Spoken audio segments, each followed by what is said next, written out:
Welcome to This Explainer. Today we're unpacking a really fascinating message delivered by Apostle Yavin Castanu. This is a deep dive into a concept that completely challenges our everyday assumptions about spiritual growth. The presentation is titled The Beauty and Power of a Person Who Follows Jesus, and it totally reframes this idea of walking out a life of faith. We're going to look at how the source material breaks down the entire journey, going from basic, entry-level belief all the way to radical, life-altering transformation. So, here's the big question driving everything today. What is the exact difference between simply believing in Jesus and actively following him? Now, at first glance, that might sound like a super subtle distinction, right? But the source argues that this is actually a massive contrast that defines the whole journey. It sets up this core premise that merely acknowledging a truth in your head is fundamentally different from allowing that truth to dictate your daily actions, your character, and the entire trajectory of your life. All right, diving right into section 1. Believer or disciple, the call to maturity.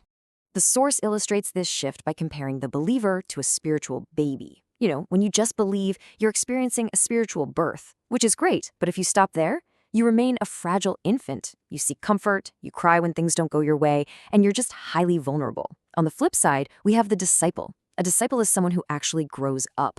They embrace the discomfort of transformation and actively follow a path. They don't just stay in the crib. They learn to walk, they learn to run, and they take on real responsibility. The crucial point here is captured perfectly in this quote. The devil is not afraid of believers. He is afraid of those who follow Jesus. Think about it. Literally nobody is terrified of a newborn baby.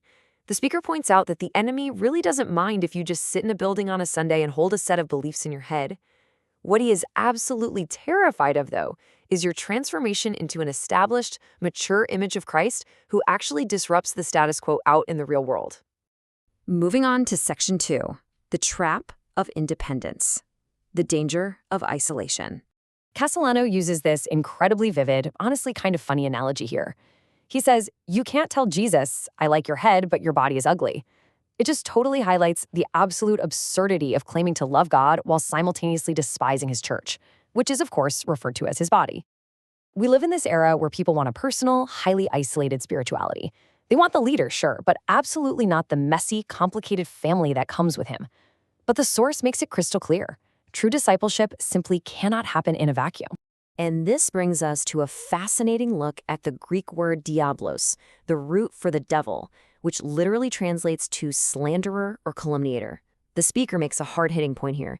If you're following someone who gossips, who slanders, or who is constantly criticizing the community, you aren't actually following Jesus at all. You're following the work of the diablos. The argument is that you're actively participating in the destruction of the very body you claim to be a part of.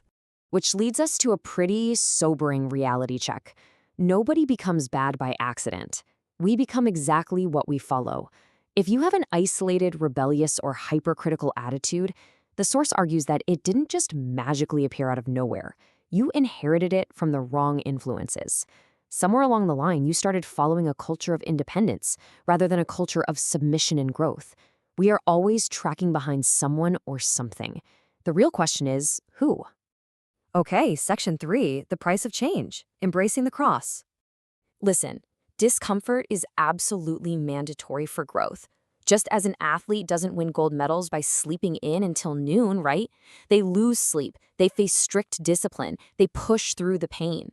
The speaker even notes that a crying baby shouldn't always be coddled immediately because crying is literally how it builds lung capacity to become a strong singer later in life. The underlying point is that facing discomfort, whether that's waking up early to pray or submitting to correction, is the only proven way to build true spiritual muscle. This whole dynamic is perfectly captured in the quote, "Prayer gives strength, but following makes you become." It's so easy to think that if we just pray enough, our character will magically transform overnight. But the source clarifies that prayer is basically just the fuel. It gives you the energy and the strength you need. However, it's the daily, gritty, boots-on-the-ground act of following, obeying instructions, submitting to authority, changing your bad habits, that actually shapes your character into something brand new. So what does this look like in practice? The source maps out the exact anatomy of that transformation. Before you commit, you're driven by self-interest, often characterized by anger, isolation, and rebellion. That's just the natural human default when we're left to our own devices. But after, there's a massive character upgrade that comes from the discipline of following. It becomes marked by patience, love, submission, and ultimately, bearing fruit that actually benefits the people around you. It's the tangible shift that happens when you stop doing whatever you want and start following a higher model. Which brings us to section 4, the test of the family. Iron sharpens iron. Think about it. You literally cannot learn patience or forgiveness alone in an empty room. If you're all by yourself, who's there to annoy you? Who's there to offend you? You absolutely need the friction of community to draw those virtues out of you. The speaker emphasizes that the local church, or the spiritual family, is the exact forge God uses to test your ego and burn off all that selfishness. So what happens when that friction gets a little too hot? When you're faced with criticism or what people often call church hurt, the source provides a really actionable blueprint. Instead of running away to another church or starting a gossip ring, try these 3 steps. First, thank God for the critique, because hey, it's a chance to grow. Second, self-reflect honestly on your own actions. And third, privately go to that person and ask for specific feedback. It's an incredibly mature framework for prioritizing humility over your own ego. The crucial takeaway for this whole section is summed up right here. God wants to extract a very specific type of patient, enduring love from you. And he doesn't do it just by having you close your eyes and pray for patience. No, he does it by putting you in fellowship with people who require you to be patient. The community itself is the mechanism for your maturity. And finally, section 5, becoming the image of Christ, the ultimate goal. Drawing straight from the historical blueprint of the early church in Acts chapter 2, the source lists the exact, non-negotiable steps they used to guarantee they weren't just fair-weather believers, but actual, true disciples. They accepted the word, they persisted in learning and teaching, they deeply maintained their fellowship, and they prayed constantly. It was an active daily rhythm, right? Not just a once-a-week event. This is the ultimate roadmap for lasting change. All of this culminates in the why. Why is all this submission and friction even considered necessary?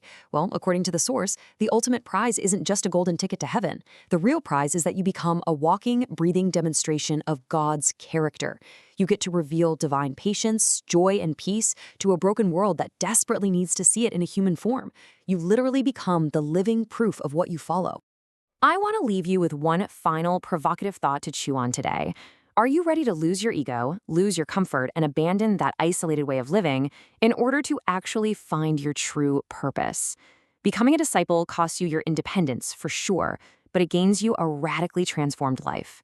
Thank you so much for joining me for this explainer. I really hope this structured look at the source material gave you some powerful new perspectives to think about.